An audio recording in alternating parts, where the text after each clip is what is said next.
Здравейте, скъпи приятели, и добре дошли отново в моя YouTube канал My Stardust Wish. Днешната тема е с избори. Вариант 1, вариант 2 и вариант 3. И темата е какво иска да ви каже, но премълчава. Намислете си човека, който ви интересува, който ви вълнува. Изберете си колода с карти. Избор номер 1, избор номер 2, избор номер 3, а може да гледате и трите варианта. И сега започваме с вариант номер 1. Какво иска да ви каже той, но премълчава? Или тя. Какво иска да ви каже тя, но премълчава?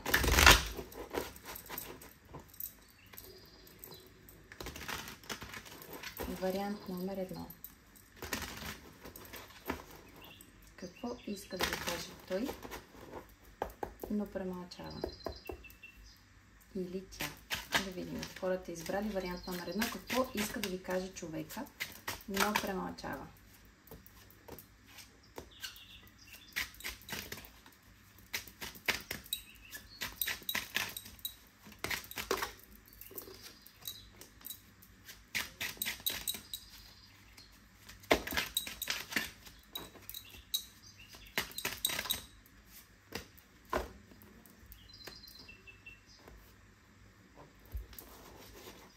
Да видим.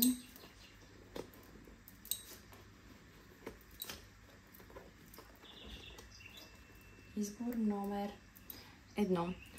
Това, което човек иска да ви каже на дъното на колодата излезе ясно, е, че се чувства като убит, чувства се много зле. Имаме тройката на мечовете.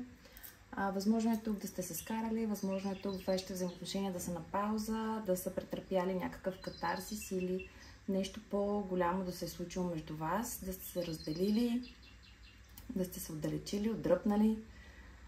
Този човек иска да ви каже, че се чувства като разбит, като убит, много го боли, чувства се много зле, чувства се отхвърлен, отритнат, не знае как да се съвзема от тази травма и от тази болка. Този човек иска да ви каже, че претърпява някакви големи промени в живота си. Иска да ви каже, че се затваря и изолира, за да може да открие пътя, за да може да открие истината, за да може да открие новото начало, което да го отведе към вас. Този човек търси по всякакъв начин истината за вашата връзка. Затваря се в себе си, отдалечава се, отдръпва се. Вие може да смятате, че той въобще не се интересува от вас, но това не е така. Този човек търси истината за тези взаимоотношения между вас. Той или тя. Този човек му е изключително трудно. Имаме девятка на жезлите. Изключително труден период е сегашния период за него. Това, което иска да ви каже е, че въобще не му е леко, че се чувства много зле, много пречки, много проблеми, много тежести, много драма вижда тук в тези взаимоотношения. 9 пентакъла. Това е един човек, който е доста така доволен по принцип, доста горд, доста смел, доста самодостатъчен дори бих казала, но тук това, което иска да ви каже, че това само ви го показва като маска. Тази гордост, тази сила, която я има, реалността въобще не е такава. Реалността е, че човек се затваря, за да търси надълбоко и навътре в себе си истината за вас. Че иска на ново начало по истински начин, по чист начин, без лъжи и без измами, че иска да се видите и да се изясните тези взаимоотношения. Всеки да си каже реално какво чувства, какво изпитва, какво мисли, как вижда напред ситуацията, как се развива, без лъжи, без измами. Това, което иска да ви кажа е, че определено идва към вас, определено е готов като един магиосник, който използва 4 стихии тук да долети при вас като тази пеперуда, да разцъфне. Тук отгоре имаме знака на вечността. Готов е да действа, но пак така, едва когато стигне до истината тук вътре в себе си, тогава ще предприеме тази крачка. Това иска да ви каже, че ще предприеме крачка, не ви е забравил, не ви е сложил на тотален край, не е безразличен. Ами едва когато стигне до истината, до изясняването вътре в себе си, тогава ще предприеме тази крачка към вас. Но е готов за такава крачка, изпитва силна страст и доста така силно привличане към вас, избор номер 1. Да видим и с посланията. Какво иска да ви каже той или тя? Избор номер 1. Хората избрали вариант номер 1. Какво иска да ви каже на мисления от вас човек? Да видим.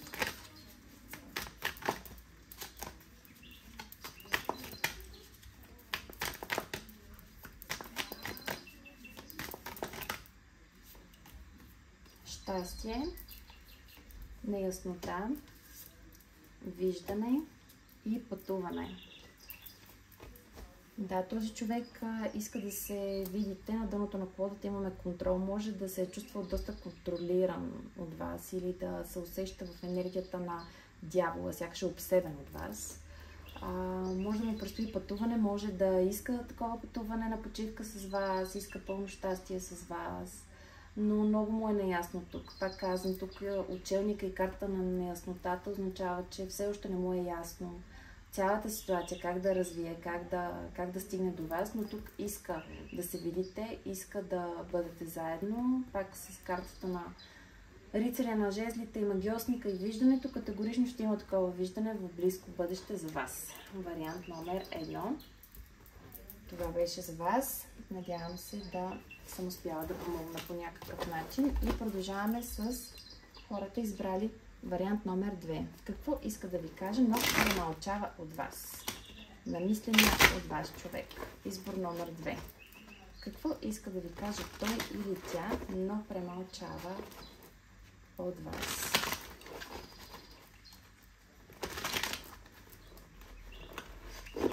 Да видим вариант номер 2. Намислете си човека. Какво иска да ви каже, но премълчава? Пак излиза магиосника тук.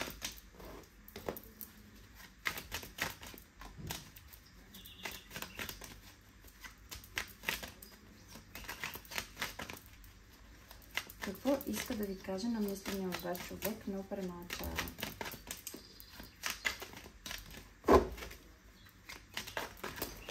Вау! Тук иска да ви каже страшно много неща, толкова много карти. Ето тези двете бяха по-ясни. Много неща иска да ви каже тук този човек. Имаме краля на пентаклите на дъното на колодата. Това, което иска да ви каже този човек е, че да, отдалечил се от вас. Тук космицата на чашите излиза, отдръпнал се от вас, напуснал вие или вие сте си тръгнали. Тук някой е напуснал тези взаимоотношения, но той не ви е забравил. Вечерно време с картата на луната той много мисли за вас. Дори може да прави някакви наричания, да се обръща той или тя, да се обръща към луната, към силите за помощ относно вас. Този човек иска да ви каже, че ви следи, чака някаква комуникация с вас, чака вие да му пишете, наблюдава ви, не е забравил за вас, но тук е възможно да се е отдръпнал към семейството, да се отдава в момента на това да бъде семейен. Имаме края на пентаклите, имаме 10 чаши и шестицата на пентаклите.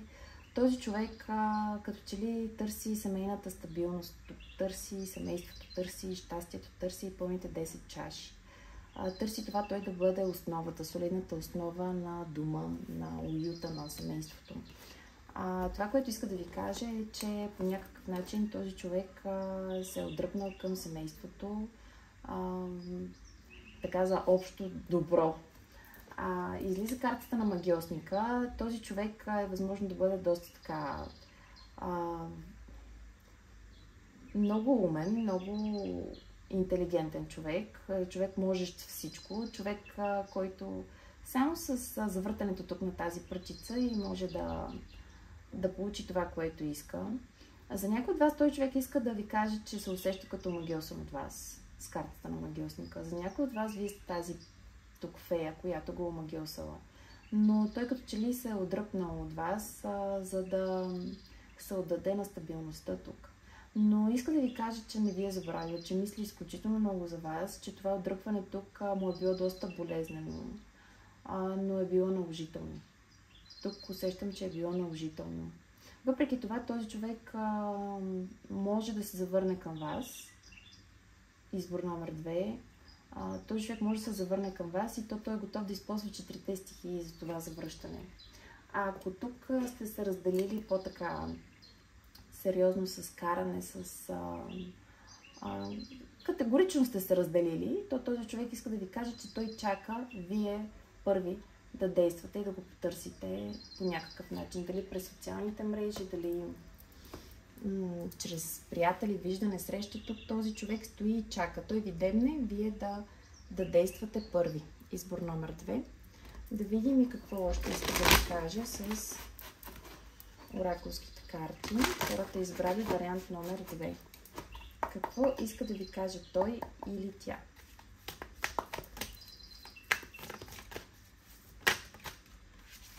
Пречка.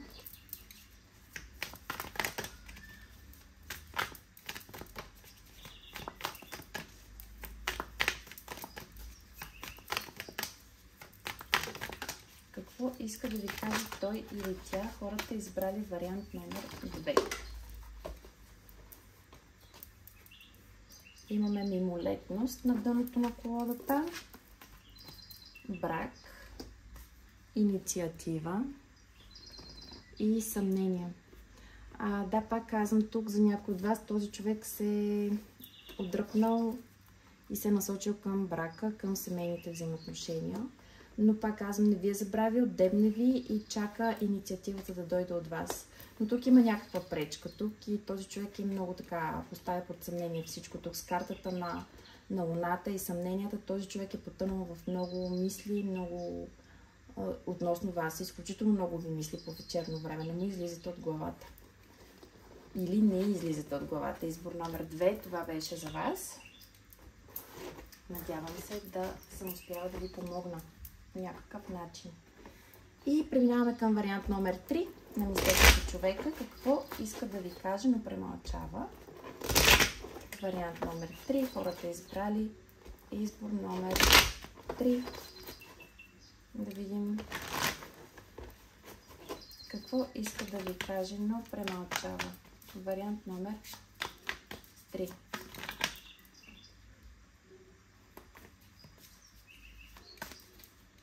Какво иска да ви каже, но премълчава. Избор номер 3.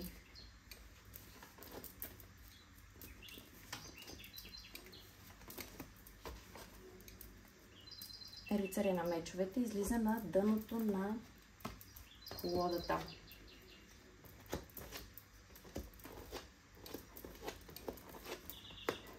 И тук имам един човек, който изключително много не може да спи през нощта, чувства се отхвърлен, чувства се изоставен, чувства се много зле. Чувства се измамен този човек. Това, което иска да ви кажа е, че се чувства, че вие сякаш сте го измамили. Заради тази измама той не може да спи. Заради тази измама той се чувства беден и физически, и психически, и емоционално. Чувства се отхвърлен, отритнат, чувства се зле. Този човек иска да ви каже, че този конфликт тук, който се е разиграл между вас, го държи под напрежение. Този човек иска да ви каже, че иска да довършите последния разговор, който сте имали. Този човек иска да ви каже, че тук чака, но освен, че чака правилния момент с картата на Страшния съд, е готов да отвърне. Готов е да действа, готов е да разговаря, готов е да се видите, готов е на някаква среща, готов е на някаква комуникация тук. Този човек се чувства много зле. Избор номер 3 от трите варианта. Този човек се чувства изключително зле, много наранен, много обиден. Пада се любовниците в обърнат вариант. Под рицаря на мечовете. Този човек тук като че ли някаква много голяма ситуация с много хора намесени тук се е случило между вас. Нещо, което го е наранило или я е наранило. егото му, достоинството му, емоциите, чувствата. Този човек се чувства измамен. Този човек се чувства измамен, чувства се предаден, чувства се опетнен, чувства се много зле. Иска да ви каже, че не може да спи, иска да ви каже, че не спира да мисли за вас, иска да ви каже, че откакто тази ситуация тук се е случила, този човек не може да си намери място. Но иска да се разреши тази ситуация, иска да продължи разговора с вас, иска да продължи това, което е приключило по какъвто и да е начин при вас. Този човек иска да го продължи, не иска това да е края. Иска тук да дойде момента на страшния съд, на някакво обновление между вас, че да може тази ситуация да се разреши и да не приключва така по този начин, по който е в момента. Този човек, вариант номер 3, се чувства много, много зле. Много зле. Тук, не знам, вие ли сте си тръгнали, той ли си е тръгнал, други хора са разбрали за вашите взаимоотношения и нещо, но тук имат доста хора намесени в тази ситуация. Не знам, може да някакси странични хора дори да са влияли на тази ситуация тук и този човек изключително много съжалява, но и е ядосан. Енергията, която я усещам, е, че е ядосан и че не е готов нещата да приключат. Така иска разрешение на тази ситуация. Избор номер 3. Очаквайте скоро да ви потърси този човек с осмицата на жезлите и с страшния съд и с рицаря на мечовете. Този човек наистина скоро може да получите известие, съобщение от него или от нея. Да видим с оракулските карти какво иска да ви каже. Вариант номер 3. Но премълчава. Прошка. Мисли. Заблуда. Успех. И пътуване имаме на дъното на колодата. Избор номер 3. Да, този човек изключително много мисли за вас. Пак го повтарям. 9 меча и картата на мислите. Не му излизате от главата на този човек. Но той тук иска прошка. Или е готов да ви прости. Според зависи каква е ситуацията тук. Много така се чувства заблуден, опетнен, отхвърлен, изоставен. Не иска така, иска успех. И осмицата на жезлите говори за успех, за развитие, за ръст, за движение. И картата на успеха го потвърждава. Той човек иска успех с вас, но не му излизате от главата. Вариант номер 3, това беше и за вас. Надявам се да съм успяла да ви помогна по някакъв начин. Пожелавам ви здраве, късмет, успех, щастие, да се пазите и да бъдете добре. До скоро!